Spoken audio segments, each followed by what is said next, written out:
Na frente oriental, apareceu um novo ponto antes conhecido apenas pelos moradores locais. Dobropilha, uma cidade discreta no Donbás, virou hoje o epicentro de combates caóticos na guerra da Ucrânia. Preste atenção, aqui se decide se a ofensiva russa será uma catástrofe para a Ucrânia ou uma armadilha para os invasores. Se Dobropilha cair, o acesso a Pokrovsk e ao Donbás ficará totalmente aberto. E esse é o momento em que cada um de vocês deve ficar atento. Bem-vindo ao Além das Fronteiras, onde mostramos conexões ocultas, jogos de poder e conflitos que moldam o mundo. Por que Dobropilha é importante? Dobropilha não fica em nenhuma fronteira, nem é um grande centro industrial. E mesmo assim é justamente aqui que se decide o futuro de toda a linha de frente. Por quê? Pois sua perda deixaria Pokrovsk e Mirnorad quase indefensáveis. E isso direcionaria os russos para Sloviansk e Kramatorsk, para o próprio coração do Donbás ucraniano. Os arredores de Dobropilha têm vales e ravinas de riachos que levam ao rio, não só planícies. O Torets poluído, pequenos bosques, restos de minas e áreas industriais abandonadas criam esconderijos naturais. Para a infantaria e as unidades de drones, é um espaço ideal para realizar ataques surpresa. Para tanques e colunas mecanizadas, essas irregularidades causam lentidão e risco de fogo cruzado. São justamente esses detalhes que determinam quem tem a vantagem. Aquele que consegue usar melhor o terreno para camuflagem e movimentos rápidos pode surpreender o inimigo. Minha ofensiva russa começou em meados de agosto. No começo parecia mais um daqueles ataques russos que terminariam na lama e nas crateras, mas desta vez foi diferente. Grupos de infantaria avançaram, unidades mecanizadas se uniram e a linha de frente foi rompida. As forças russas avançaram em direção a Dobropilha, criando uma cunha. Naquele momento, a situação parecia muito ruim para a Ucrânia. As notícias iniciais sobre a ofensiva russa geraram dúvidas de que fosse só um sucesso local. Sussurrava-se que, se a saliência não fosse logo destruída, até cidades maiores poderiam ser ameaçadas. Mencionaram até Kramatorsk e Sloviansk. A possibilidade de os russos avançarem até o centro de Donbás assustava Kiev. Esse pânico tinha seus motivos. O avanço ameaçava a ligação entre Dobropilha e Pokrovsk e podia se expandir ao sul, rumo a Mirnorad. Se os russos conseguissem, poderiam contornar a defesa ucraniana e obter uma vantagem crucial. Aqui ficou clara a fraqueza dos 51 exército russo que, segundo o analista Konstantin Machovesh, superestimou suas forças. Tentou cercar Pokrovsk de uma vez e pressionar a saliência rumo a Dobropilha. Mas para isso faltavam soldados e equipamentos. O resultado?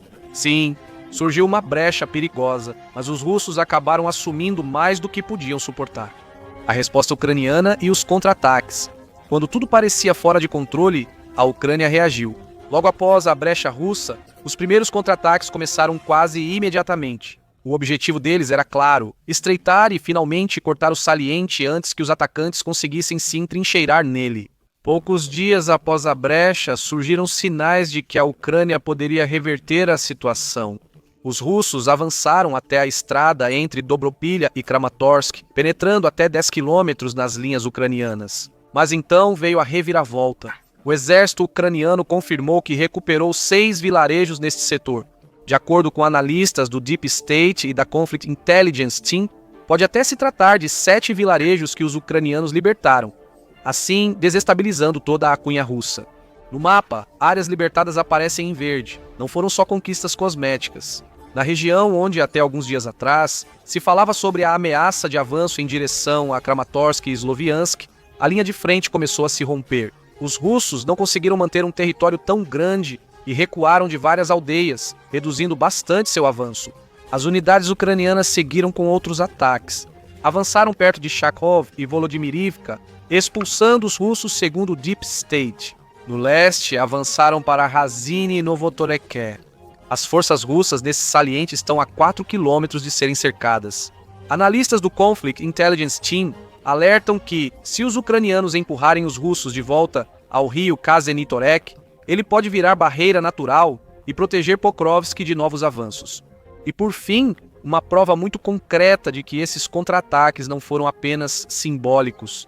O batalhão Azov afirma ter capturado até 69 soldados russos em Dobropilha no mês.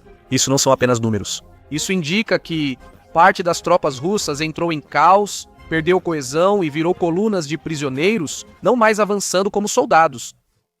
Ainda não terminamos. Se gostou do vídeo, elogie para ajudar a alcançar mais pessoas. Se quiser apoiar meu trabalho, contribua como forma de agradecimento. Obrigado, vamos continuar. Situação caótica no norte do Saliente, com zona cinzenta e linha de frente mudando a cada hora. Segundo o Deep State, só a Vila Kucheriviyar segue sob controle russo e está totalmente isolada. Ao olhar para o mapa, isso é evidente. Sem conexão com a retaguarda, apenas um enclave isolado de soldados russos cercados. Agora preste atenção, é exatamente aqui que ocorre um paradoxo peculiar. Unidades russas do sul tentam avançar ao norte para ligar a vila às forças principais. Enquanto isso, as que estão presas em Kucheriviyar tentam seguir ao norte, rumo à vila de Vesely. E o resultado? Manobras caóticas com linhas indo e voltando, sem saber se é defesa ou ataque. Então, a palavra que melhor caracteriza a situação é caos. O canal ucraniano Dostoinik estima 50% de chance de sucesso.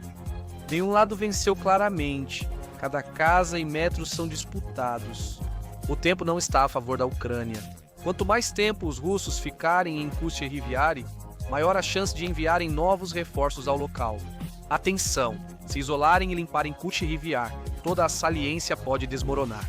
Caso contrário, pode virar base para a nova ofensiva russa, Pokrovsk, outro alvo e ameaça de cerco. Dobropilha é apenas o prelúdio.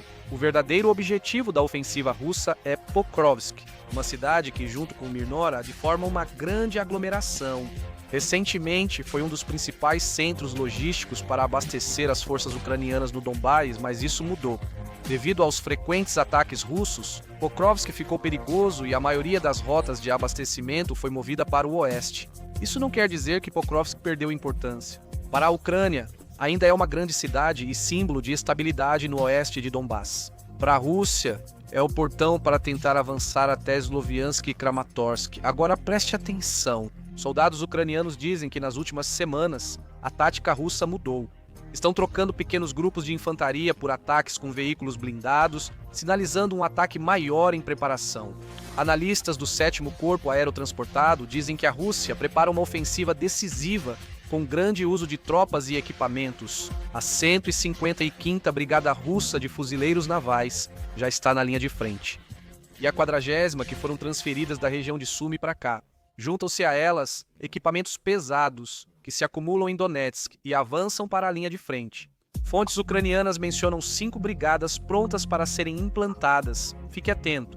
Também mudou a forma como os russos usam a força aérea. Antes atacavam a linha de frente, agora atingem áreas mais profundas na retaguarda com resultados trágicos. Fontes ucranianas afirmam que quase todos os prédios residenciais em Pokrovsk foram danificados até agosto. Eles destroem posições e restos de vida, mas a Ucrânia também reage. Unidades adicionais vão para Pokrovsk e Dobropilha reforçar a defesa contra o ataque esperado. De acordo com analistas da Unit Observer, a 156ª foi transferida para o setor. O comando ucraniano prepara a transferência da Elite 80 à brigada aerotransportada ao mesmo tempo em que mobiliza a brigada mecanizada. E a 95ª? Provavelmente são apenas partes das brigadas, não elas inteiras. Dobropilha, uma pequena cidade que, até alguns meses atrás, era conhecida apenas pelos mineiros e agricultores locais, hoje se tornou um símbolo do que significa a guerra em Donbás, caótica, brutal e equilibrada. Não está em jogo só uma vila ou saliência. O que está em jogo é se a pressão russa será contida antes de Pokrovsk ou se a linha de frente romperá rumo a Sloviansk e Kramatorsk. Por fim, um aviso. O tempo agora favorece a Rússia. A Ucrânia precisa de coragem, contra-ataques rápidos, reforços, equipamentos e apoio do Ocidente. Caso contrário, até uma pequena saliência pode virar uma grande ameaça. Dobropilha é, assim, um microscópio da guerra. Suas ruínas refletem o que ocorre em centenas de quilômetros da linha de frente. Aqui é onde a Ucrânia pode mostrar se tem força para virar novamente a maré da guerra a seu favor. Se você gostou do vídeo, ficarei grato por um like e não deixe de se inscrever para não perder os próximos vídeos nos quais estou trabalhando. Você pode apoiar meu trabalho agradecendo ou recomendando o vídeo para mais pessoas. Muito obrigado!